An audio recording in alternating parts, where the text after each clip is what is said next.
We had a record-breaking upset, a 20-point comeback, and multiple ejections this weekend, and that was just in the Big 12.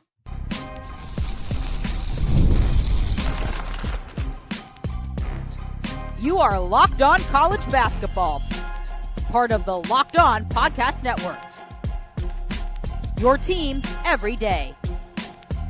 What's up, folks? Happy Monday, and welcome into the Locked On College Basketball Podcast, a daily national college hoop show part of the Locked On Podcast Network, your team every day. We are your co-hosts. I'm Andy Patton. He is Isaac Schade. It is February, and you are joining us at the place to get your college basketball content every single day. I want to thank all of you who have made this show your first listen or your first watch of the day, and remind you, folks, that you can listen to the show ad-free on Amazon Music. Today's episode is brought to you by FanDuel. Super Bowl 59 is just around the corner. There is no better way to make every play more exciting than with FanDuel Sportsbook. New customers can bet just $5, and if you win, you'll score $200 in bonus bets. Just download the app or head to FanDuel.com today to get started. Well, Isaac, it was an extraordinary weekend of college basketball. Thankfully, our friend Leaf Tulane covered a lot of the action on Saturday in our special Locked On College Basketball Game Night episode. Check it out in your feed if you haven't yet. He recapped all of the excitement, including a lot of talk about John Calipari and Arkansas going to Lexington and beating Kentucky, and Rob talked Duke over Carolina. Lots of other games that he got to as well. We're going to get to some of that. We're also going to talk about the Big 12. We're going to talk about the fact that there's just 2 power conference schools remaining undefeated in conference play. And then we'll close out the show with our Monday 6-pack, including the Vols avenging a 30-point loss without 2 starters. We are recording the show before the Nebraska-Oregon game on Sunday evening, so just want to toss that out there. Seems like we miss a handful of Big Ten games because there are Big Ten games literally every single day of the season. But Isaac, we start in the Big 12 because over the weekend, not only did Kansas blow a 19-point halftime lead and lose to Baylor, but Houston lost to Texas Tech in a game where Texas Tech basically didn't have their best player for the entirety of the game. We'll get to that in a second. And then Iowa State took one of the biggest deficit losses by a top 5 ranked team at home ever in college basketball. All 3 of those things happened in one weekend. 3 of the best teams in the Big 12 all going down. We got to talk about it. Isaac, where do you want to start when looking at these 3 epic games in the Big 12? First off, 2 other observations. Number one, it's kind of hilarious because Andy, today, Monday, February 3rd, is literally the first day since New Year's Day that there is not a Big Ten game. So that's hilarious. Of course. Also, where I want to start is I love the fact that we're going to see Dalton Connect and Luka playing together. Yeah. With Ron. I mean, it's going to be what is the NBA? Anyway, okay. Yeah. Big 12, let's get it, man. This is bonkers stuff. Andy, I think, like, sheesh, all of this is insane to me. Like, Iowa State kind of taking this little downturn a little bit with Momcilovic having been on the Schneid. Yeah. Kansas, we'll talk about them, but man, I mean, how do you lose after being up 21 with a minute to go in the first half? Yeah. Crazy stuff. But Andy, I don't think we can start anywhere else other than Houston, the team that had been the undefeated team in this conference. Yeah. Losing at who They was were it? home. Yeah, it was in Houston, for crying in Yeah. the Fertitta Center. What are we doing here? Yeah. Look, Andy, we got to start with the ejection, right? Because it's just a couple minutes into this game. JT Toppin rises up to try to throw a pass up out of a double team. Leg kicks out like you're whistled for on a 3-point shot. And ultimately, unbeknownst to him and everyone else, he's whistled for an F2, summarily ejected from this game. He's just caught bewildered by it. Grant McCasland loses his crap on the sideline. He gets the boot as well. And yet somehow, in what I would only say, with due apologies to our guy Parker Ainsworth, the great host of Locked On Cougs, the basketball gods in their poetic justice, Texas Tech wins this basketball game. Andy, I said it on Friday's show. Texas Tech's been flying under the radar, but you know how they get on a national scene now where everyone knows about it? You go win at Houston, and that's exactly what they did on Saturday in overtime, despite losing their best player a couple minutes into the game, and despite Darion Williams, who was back, also fouling out in overtime. Crazy stuff this game. Andy, what'd you see from it? Yeah, the ability for Texas Tech to kind of rally the troops without their best player, without their enforcer down low, without their coach, Grant McCaslin, to be able to pick up a win on the road against this Houston team that has been phenomenal this year, that is coming off. I mean, they hadn't lost a game. They had that epic win over Kansas. The storylines are just unbelievable in this game. I mean, for Texas Tech, again, going up, Houston doesn't have a lot of size, but they have a ton of athleticism in their front court, and they've dominated teams with their bigs all season long. And one of the few bigs in the conference who felt like he could maybe counter some of that is Toppin, and he doesn't really play in this game, and yet they still managed to find a way to get a W here. It was kind of an ugly shooting night for everybody, except for Elijah Hawkins. Really, he was 4 of 7, actually, and Kerwin Walton, excuse me. Both those guys made 4 threes for Texas Tech and managed to get it done for the Red Raiders from beyond the arc. Just an incredible kind of, like I said, rallying the troops moment for Texas Tech, who's now, they're 8-2 in conference play. If they hadn't lost their very first game in the Big 12 to Central Florida, we'd be talking about this. I mean, they'd be tied for first place with Arizona in the conference. Arizona's only loss in conference play being to this same Texas Tech team. This has been a really good stretch of basketball for the Red Raiders. And again, they had that one kind of surprising loss very early in conference play. And other than that, have just been really cruising. And to pick up a win against a Houston team that had looked borderline unstoppable coming into this game is a huge result for Texas Tech. And absolutely, like you said, puts them on the in that conversation as one of the best teams in this conference and an unheralded team across the country. Not anymore after this win. And so let's ask the question then. Iowa State, we'll say it in a second, got obliterated by Kansas State 80-61. Yeah. Hilton Magic, we're going to have to put that to bed for a second. But now you got Houston and Arizona tied for first place with Texas Tech just one game behind them. So, Andy, let's ask the question. Should Arizona and or Texas Tech be viewed as legit threats to win the Big 12 regular season up against, let's say, Houston and Iowa State? Because I don't think we'll put Kansas in that conversation right now. We'll get to them in a minute. Yeah, I think they have to be in that conversation. I mean, you look at this Arizona team. I mean, they started out the season pretty poor. They were 3-4 through their first 7 games. They didn't have any super bad losses. They lost to West Virginia when West Virginia went on that super hot streak in the battle for Atlantis. But, Duke is not a bad loss. Wisconsin's not a bad loss. Oklahoma is not a great loss, but it's also not the worst. UCLA kind of got a rivalry stance to it. So none of their losses in a vacuum are all that terrible. And then they're just rattling off W after W after W in the Big 12. And they haven't played a lot of the great teams yet. And I think that's where we hesitate with Tommy Lloyd's team. The Iowa State win obviously is fantastic.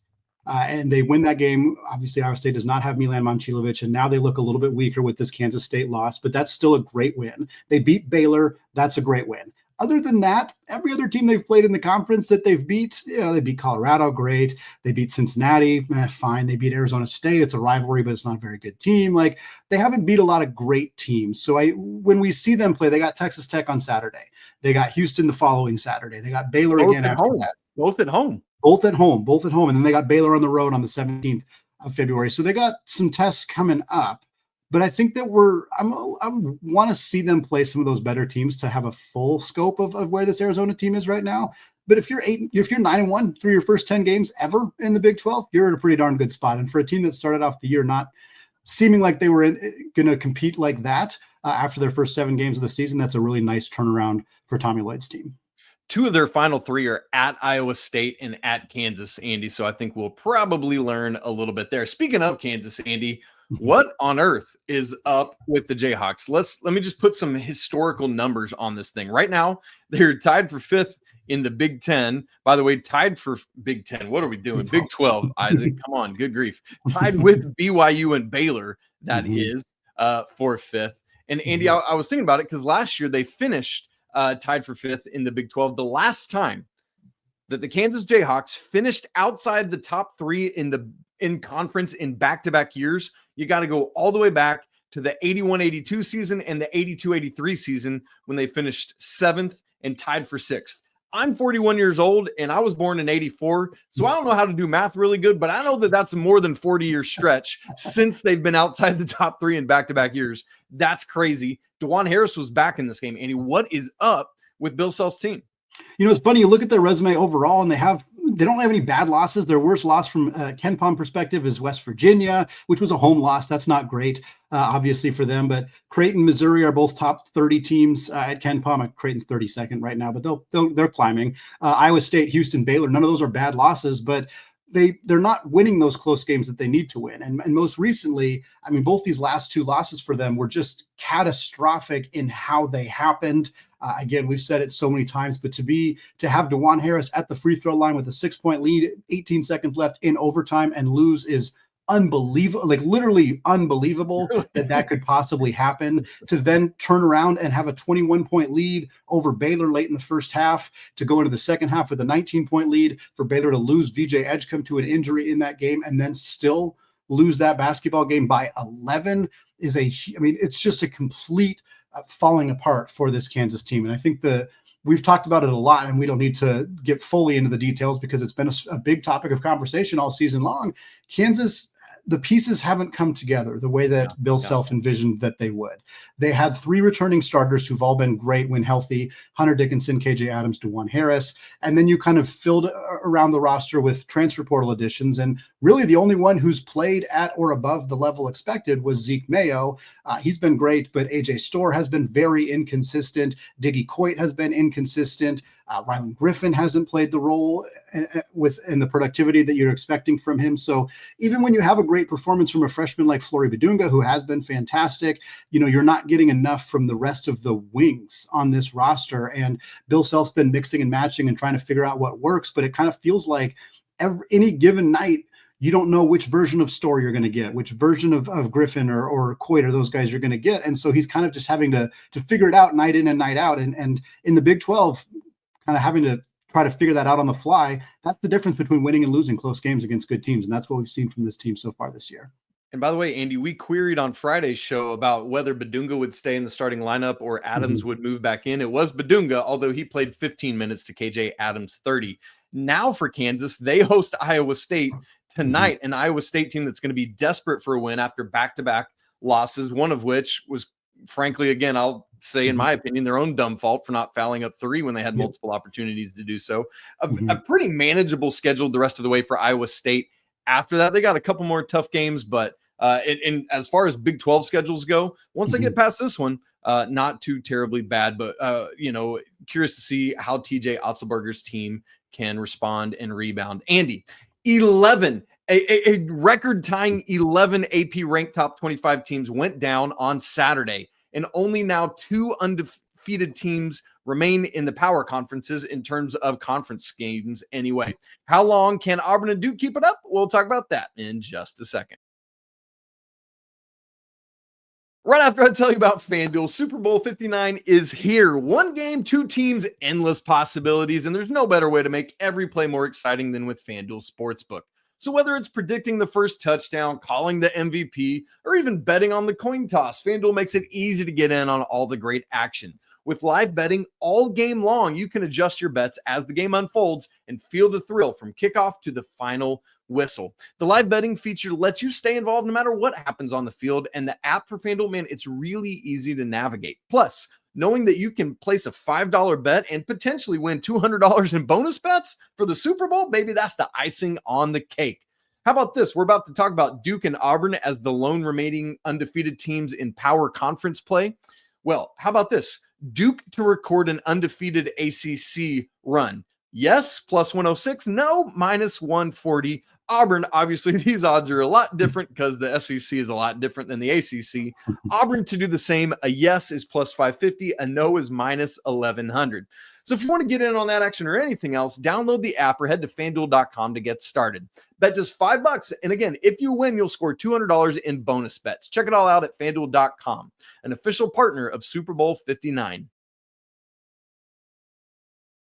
On Saturday, we had, Andy, 11 AP ranked teams lose. That ties a record for the most on a single day ever. Those teams, Number 3, Iowa State. Number 5, Florida. Number 6, Houston. Number 7, Michigan State. Number 9, Marquette. Number 11, Kansas. Number 12, Kentucky. Number 14, Mississippi State. Number 21, Louisville. Number 23, Ole Miss. Number 24, Vandy. Andy, that is 5 of the top 10. That is 7 of the top 12. That is 8 of the top 15 teams in the nation. 6 of them lost at home. 6 of them lost to unranked teams. And all told, Andy, we came into the weekend with 4 of the 5 power conferences still having a team undefeated in conference play. The Big East was the lone dog out. We obviously just talked about Houston losing, and then the other one, Andy, and let's start here is with the fighting Sparties, the fighting Izzos, take their first conference loss to USC on Saturday. And now we have just Auburn and Duke as the lone remaining undefeated. So we'll get to them in a second. But Andy, is this a big deal for Michigan State, or just kind of it happens in the middle of conference play? It's a blip and we move on. Yeah, it's not a huge deal. USC is not very good. Like I would have expected them to lose to one of the better teams in the conference, but it's a road game going across the country. I mean, we've talked about the Big Ten road trips as being an issue for a lot of teams this year. And Maryland had those issues. Like we've seen it quite a few times. So I'm not that. I wouldn't be shocked. I'm not shocked by this result going out to USC. It's a 6-point game. It's not like they got blown out, anything like that. USC is the kind of team that, while I don't think that they're very good and they haven't played all that great, they do have a lot of talent on the roster. Eric Musselman's a good coach. And when you have a performance like they got from Wesley Yates, who's their redshirt freshman who sat all of last year at Washington, he comes in, he scores 15 points, hits all of his 3-pointers. Like when a guy just steps up and has a big game like that, it's just one of those things that happens. I wouldn't be overly concerned as a Michigan State fan. I think you kind of expected that you weren't going to get through this conference completely undefeated. I will see how they respond from this. I think that's obviously what you want to see. They got USC tomorrow on Tuesday. They likely stayed in the area. At least I assume that they did. So that hopefully won't have as many issues with that being a road game there. Obviously, UCLA a better team, so we'll see how they respond. But yeah, not concerned for Tom Izzo and the Spartans. Andy, I don't think they stayed there. I saw a picture from Izzo floating on a lazy river down in Cabo. I think they actually took a long week. No, I'm just kidding. How great would that have been? No, in all seriousness, I'm right with you. Crazy though. USC led this thing wire to wire, led by as many as 15, and then as you said, ultimately held on by 6. We'll see if Sparty can rebound. It's funny. I think the trend we're seeing is with a lot of these games, the team traveling these bi-coastal things loses the first game and then kind of finds their footing and wins their second game. So really curious to see how the other game of this goes. On paper, the tougher of the 2 games though. So that matters. But Andy, I think what we really want to do here is get into a conversation about Auburn and Duke being the last 2, as we said, remaining undefeated power conference teams in conference play, which gives us, by the way, an opportunity to shout out the mid and low major teams that are still undefeated in conference play. There's only 5 of them. Bryant is 8-0 in the American East. Yale, undefeated amongst all the Smarties. Akron is 9-0 in the MAC. Southern is 8-0 in the SWAC. And Andy, there's another one. Who is it again? It is the Gales of St. Mary's, 10-0 in the WCC, beat Gonzaga on Saturday. We'll get to that one depressingly a little bit later. I appreciate you reminding me of that, Andy. So Auburn and Duke. What's kind of cool about this is, for me, it had been Auburn, Duke, and Iowa State as the clear top 3. I think Iowa State has just taken a little bit of a step back here, leaving these 2 as the top 2 teams in the nation. It's pretty cool because they've got the 2 front runners for player of the year, and it is neck and neck. Johni Broome has come back from his injury on fire right now. What do you make of this race between these 2 teams that are still undefeated in conference play? Yeah, it's really funny because, I mean, not only do these 2 teams both have the player of the year top candidates by a significant margin, but the respective players kind of represent those teams in a lot of ways. Duke is a younger team. They have a lot of freshmen on this roster, not just Cooper Flagg, but Con Knipple and Kaman Malawak and the other freshmen they have on that team. And they have even some of their veteran guys are new to the team, like Sion James and Mason Gillis and Malik Brown, who was important in that game over the weekend, coming back from his injury. And so you have this team that hasn't played a ton of minutes together coming into the season, a lot of youth. Whereas for Auburn, Johni Broome is an older guy, 5th-year guy, and he kind of represents Auburn having a team that has a lot of continuity. There are more returners on this team than a lot of the other teams in college basketball, and certainly than Duke, and a lot of older players on that Auburn roster. So it's kind of like Broome represents what has made Auburn so successful this year, is that continuity and that age, where Flagg represents that youth and super high upside that we've seen from Duke. So it's kind of a fun little dichotomy with those two players and how they represent their respective teams. Yeah, I think Flagg's going to win it. I think Flagg's going to be the likely guy here. He's leading Duke in every major category, and Duke's one of the two best teams in the country. I mean, it's just the narrative on him right now is so strong.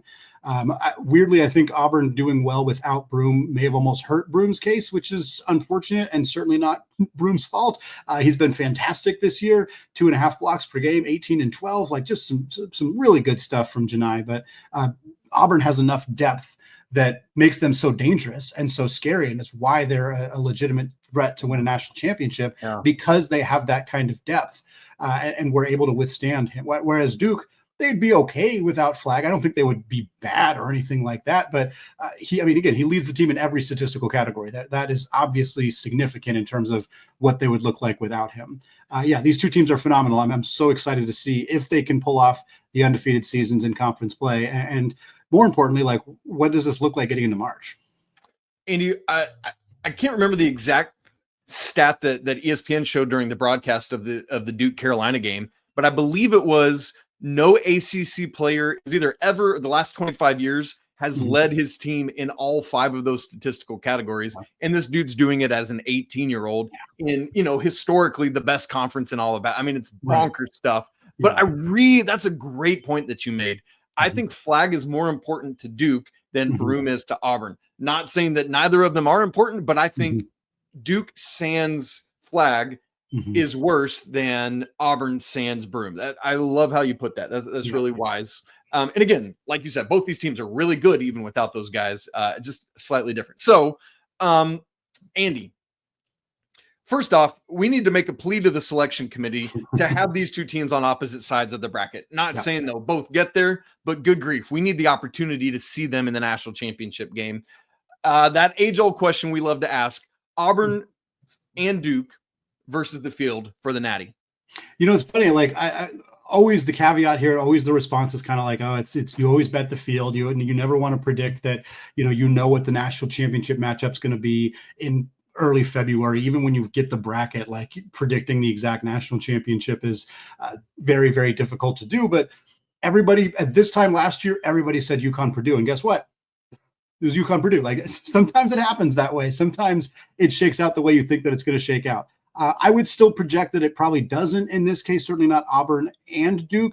That's difficult to project. Do I think one of them makes it?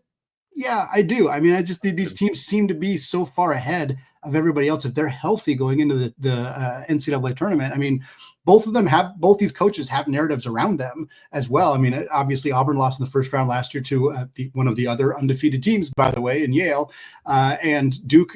John Shire hasn't proven it yet in the NCAA tournament. So I think that's a fun kind of element of this conversation with these two teams, that they both have these narratives that they're trying to kind of shed, and have both put themselves in a position to absolutely do it. I'm with you. They got to be on the other side of the bracket. They both look like clear-cut 1 seeds at this point, barring significant collapses for either of them. And I think if you put them on the opposite sides and you let the chips fall where they are, but I think they're both in great positions to be at least in the Final Four or Elite Eight for both. If you told me Elite Eight for both these teams, I'm saying yes. I think both of them are absolutely in the Elite Eight. From there, we've seen it so many times. Anything can kind of happen. Anything shy of second weekend, and probably the second half of the second weekend, I think is clearly a disappointment for both teams. Andy, as we think about which team will lose a conference game first, if at all, obviously because of the strength of the SEC compared to the weakness of the ACC, Auburn is the team that is clearly more likely to lose first. Their next 5, hosting Oklahoma, hosting number 5 Florida, at number 24 Vandy. They're going to fall out because of their loss. At number 4, Bama, and then Arkansas, who just won at Rupp. Good grief. And then Duke's next 5, at Syracuse, at Clemson, Cal, Stanford, at Virginia. Clemson might hop into the top 25. Feels like they're pretty close, but none of those teams are ranked, and that's where things are at as we think about the next 5 for each. Well, Isaac, the Vols avenged a 30-point loss to Florida by beating the Gators without 2 of their key starters. We're going to talk about that and more from around the weekend in our weekly 6-pack. Coming up in just a second.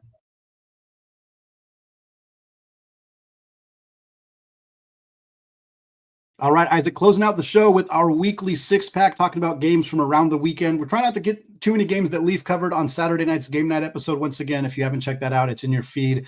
Go listen to that. Really good breakdowns of Arkansas over Kentucky, Duke, Carolina, some of the other games we saw over the weekend. But Isaac, one of the games that we haven't really talked about much on this show and that Leaf didn't really get to, which is kind of crazy when you consider that it was one of the only top matchups between two top 10 teams, is Tennessee over Florida. Why don't you tell us what happened in that one? Oh, my goodness, Andy. If you coming into this game, it's like everything is stacked against the Vols, right? Mm-hmm. They have lost a couple games. They're down Zakai Ziegler. They're down Igor Milicic, who was, kind of the leader the other night in Ziegler's kind of up and down because he had been injured. And Florida comes in, who had beaten them by 30 in Gainesville. It's like, whatever. It's not going to be a thing. And instead, Tennessee comes out and gets their largest win over an AP top 5 opponent in program history, Mr. Patton, 64-44. That's what sports is all about. The unexpected happening. That's why we play the games and don't just look at them on paper. Tennessee now 5-4 in the SEC. They avoid a 3-game skid. They avoid losing 4 of their last 5 and falling below 500 in SEC play. By the way, as a reminder, we mentioned this, but this was the first game for Florida since Todd Golden had been cleared, at least by Florida. Has he been cleared legally? I don't know. Sure. Yeah, I don't know enough to speak on that right now.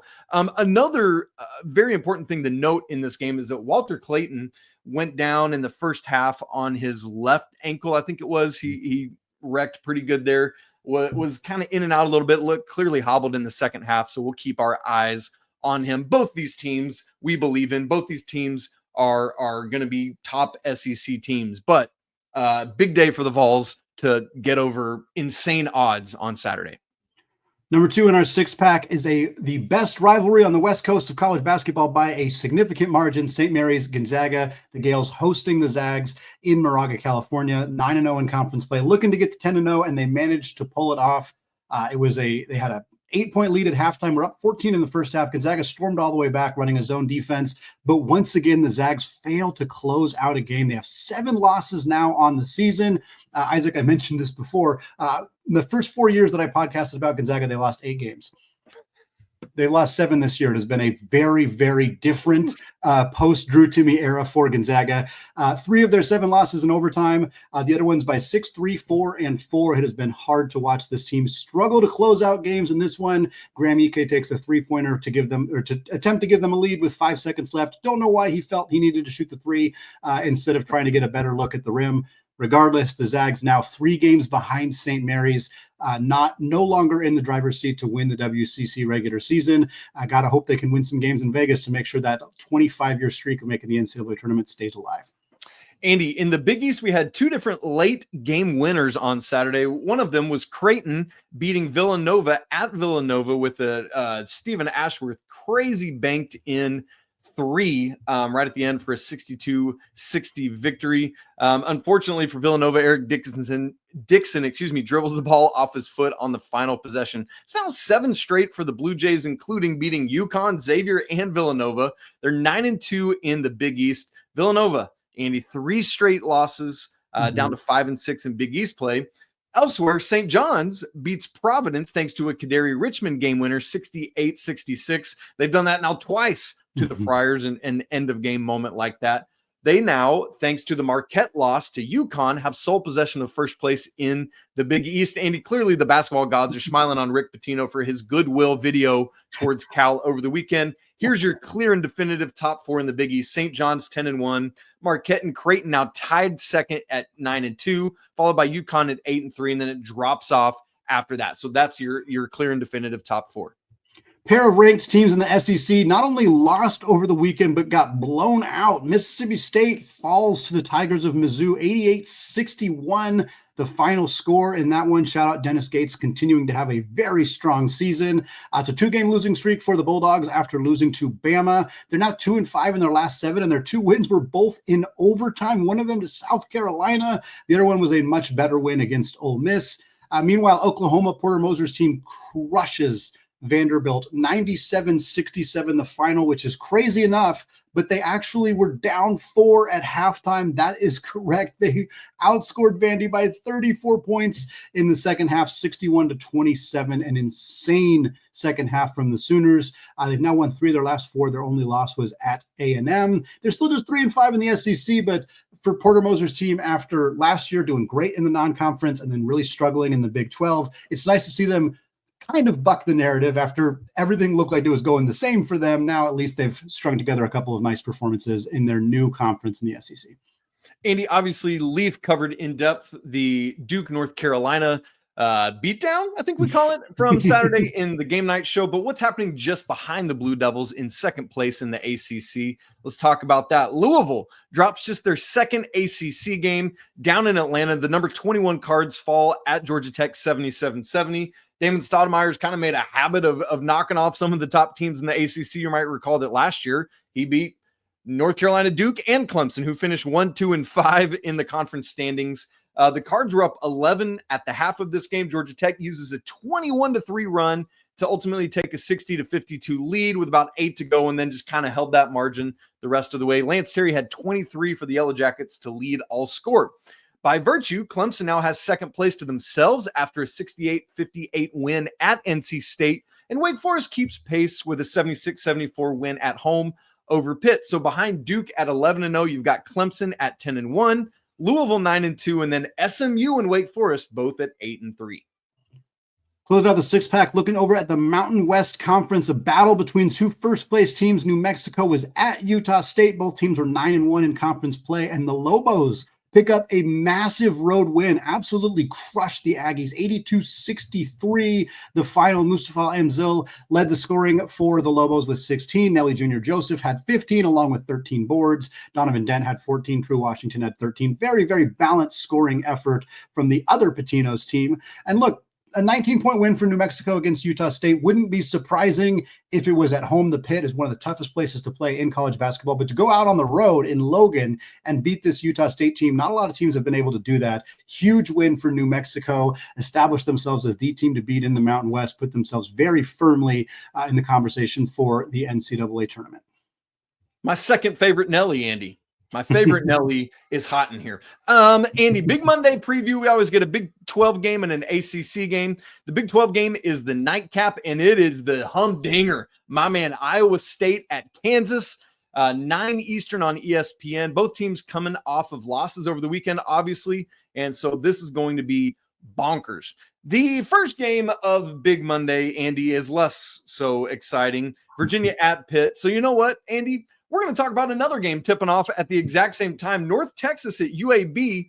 No, that game's at 9, isn't it? Well, this is going to be in split screen with Iowa State and Kansas. But we got North Texas at UAB, 9 on ESPN2. Both these teams are 7-2 in the AAC. And just a fun watch of who might slide into the big dance ultimately with Memphis there. But hopefully Virginia and Pitt give us something early on. We'll see what happens there. Also, Andy, a note on the way out here. We always try to do our very best to hold off on any bracketology talk until February 1st. Well, guess what? It's February 3rd, so now we can start talking some bracket stuff. We'll start just getting into a little more of the postseason ramifications of wins and losses, because we know that's where everybody's brain is going to be turning now. If you're just coming over from football, welcome. We're glad you're here. We know everyone will be doing it after the big game next Sunday, and so, man, it's going to be great.